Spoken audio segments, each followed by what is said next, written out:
What if I told you FIFA almost broke the World Cup forever by making it happen every single year? Sounds amazing, right? More World Cups, more excitement, more chances for your country to win. But here's the twist. If that actually happened, the World Cup you love right now would basically die. By the end of this video, you'll understand exactly why, and you'll never look at that 4-year wait the same way again. Let's start with why the World Cup feels so special in the first place. Right now, it happens every 4 years. That's it. 4 years of waiting, hoping, dreaming. For most fans, you might only get to watch 10 or 12 World Cups in your entire life. That gap is the secret ingredient. It's the reason grown men cry when their country wins. It's the reason entire nations shut down to watch one game. Scarcity creates value, and it's so much rare. Less of something makes people want it more. Now imagine flipping that switch. Every year, a brand new World Cup. Sounds exciting for about 2 years. Here's where things get interesting. Football already has a yearly tournament structure, and it's called club football. Think of teams like Real Madrid, Manchester United, or Bayern Munich. These clubs play almost every single week, all year long in leagues and competitions. And guess what? Nobody treats those games like the World Cup. Why? Because when something happens constantly, your brain stops treating it as special. That's basic psychology. The same reason a daily treat feels normal, but a treat you get once a year feels magical. So if the World Cup became yearly, it would slowly start feeling like just another tournament. Same energy as a regular season game. Not a global event anymore. But wait, it gets worse for the players. Right now, World Cup players get months to prepare. Real rest, real recovery. Their bodies and minds need that time because international football is brutal. Different climates, different time zones, intense travel schedules. Now imagine doing that every single year on top of their normal club season, which already includes around 50 to 60 games for top players. You'd be looking at a serious increase in injuries. Players who go straight from international tournaments into their club seasons already show higher injury rates the following months. Now multiply that by doing it every year, forever. Basically, your favorite players would break down faster. Careers would get shorter. Imagine your favorite striker retiring at 28 instead of 35, just because his body couldn't take it anymore. Here's something most fans don't realize. The World Cup isn't just a tournament. It's an economy. Cities spend billions building stadiums, hotels, transport systems. Brands spend insane money on commercials, jerseys, sponsorships. Broadcasters pay massive amounts for exclusive rights. All of that works because the World Cup is rare. Rarity equals demand. Demand equals money. If the World Cup happened every year, host countries couldn't keep building new stadiums every 12 months. That's financially impossible.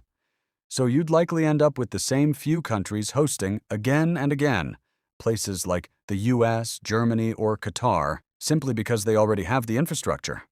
And brands? They wouldn't pay World Cup level money for something that happens constantly. Why pay premium prices for something that isn't premium anymore? This is exactly why some experts compare it to inflation. When you print too much currency, the currency loses value. Do the same thing with World Cups, and the World Cup loses value too. Now here's something even crazier. Think about how players qualify right now. National teams spend almost 2 full years playing qualifying matches just to earn a spot at the World Cup. That entire qualifying process exists because the tournament only happens every 4 years.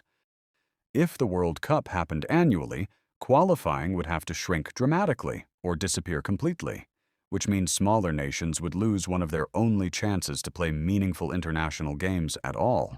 Here's a twist most people never think about. The World Cup currently works as a 4-year storyline. Think about it like a TV show with seasons. Each World Cup builds anticipation for the next one. Rivalries grow, legends are built, redemption arcs happen. Remember Argentina losing the final in 2014, then finally winning it in 2022 with Messi? That story took 8 years to build.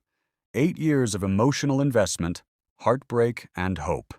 If the World Cup happened every year, there's no time for that kind of storytelling. No long wait, no build-up. No redemption arc spanning years. Just another tournament, then another, then another. It would feel less like a legendary chapter and more like background noise. But here's the part that really surprises people. A yearly World Cup might actually hurt smaller football nations the most.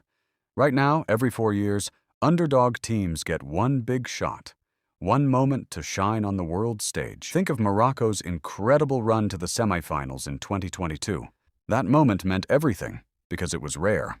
If it happened every year, smaller nations wouldn't magically become stronger. They'd just get crushed more often, with less time to develop between tournaments. Instead of one unforgettable underdog story every 4 years, you'd get smaller, less memorable moments more often, quantity over quality. And here's one final twist: ratings. Major events rely on hype, and hype takes time to build. Advertisers, broadcasters, and even casual fans plan their year around a World Cup summer. If it happened constantly, that anticipation curve would flatten out completely. Viewership for a yearly World Cup would likely look more like a regular international friendly, not the billions of viewers that tune in today. So here's where this leaves us. A yearly World Cup sounds exciting on paper. More football, more drama, more chances to win. But in reality, it would shrink the magic, burn out players faster, make hosting financially impossible for most countries, kill long-term storylines, dilute the underdog moments that make the tournament unforgettable, and it would even crash the very ratings that make it the biggest sporting event on Earth. The 4-year wait isn't a flaw. It's the entire reason the World Cup feels like the biggest event on the planet. So next time you're stuck waiting years for the next World Cup, just remember that wait is exactly what makes it worth watching. If this changed the way you think about the World Cup, hit subscribe, because there's a lot more football explained like this coming your way. Hey everyone, I won't take much of your time. Welcome to my channel. I'm a new YouTuber, and this is the very first video on my very first YouTube channel. I'm really excited to start this journey with all of you. On this channel, I'll be creating easy-to-understand videos that explain a wide variety of interesting topics, whether it's science, technology, history, mysteries, facts, or something trending.